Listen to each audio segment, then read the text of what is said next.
তো বন্ধুরা, আমি এই মুহূর্তে চলেছি সোদপুর স্টেশন থেকে কিন্তু একেবারেই কাছে শহীদ কলোনিতে।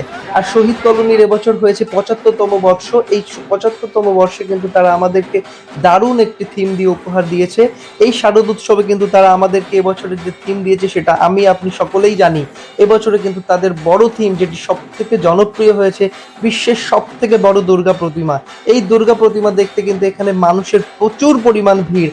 দলে দলে কিন্তু তারা তাদের প্রিয়জনদেরকে নিয়ে এখানে চলে এসেছে, তারা তাদের পরিবারের সদস্যদের নিয়ে এসেছে, বন্ধু বান্ধব নিয়ে এসেছে, তাদের প্রিয় মানুষকে নিয়ে কিন্তু এখানে চলে এসেছি শুধুমাত্র এই বিশ্বের সব থেকে বড় দুর্গা প্রতিমা দেখার উদ্দেশ্যেই।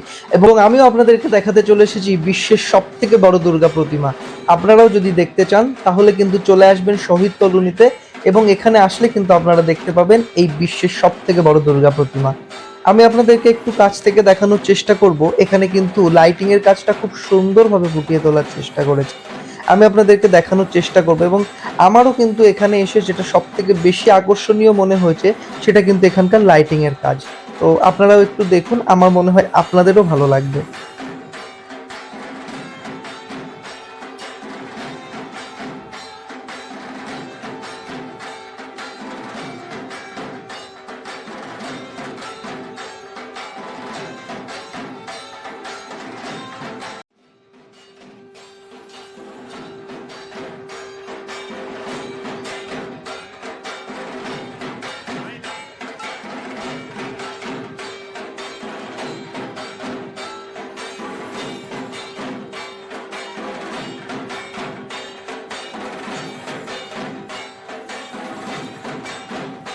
বন্ধুরা, আমরা একটু আস্তে আস্তে এবার ভেতরের দিকে প্রবেশ করতে শুরু করেছি।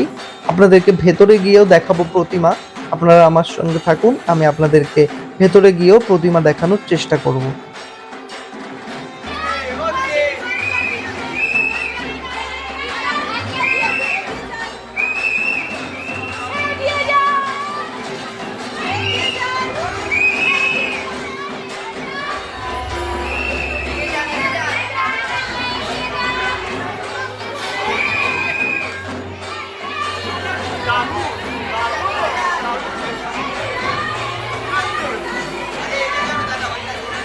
তো বন্ধুরা, এই শহীদ কলোনিতে এসে আমি কিন্তু আপনাদেরকে দেখানোর চেষ্টা করলাম বিশ্বের সব থেকে বড় দুর্গা প্রতিমা, যেটা কিন্তু এবছর হয়েছে সব থেকে বেশি জনপ্রিয়।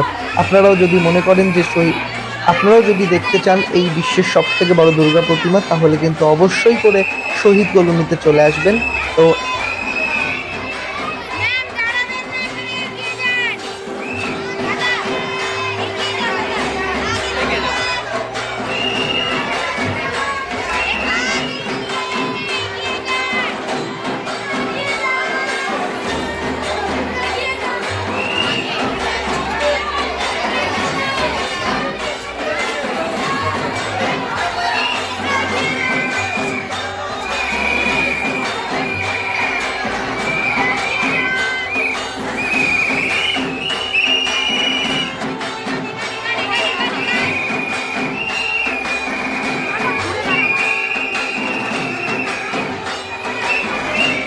তো বন্ধুরা, আজ আমি এখানেই শেষ করছি।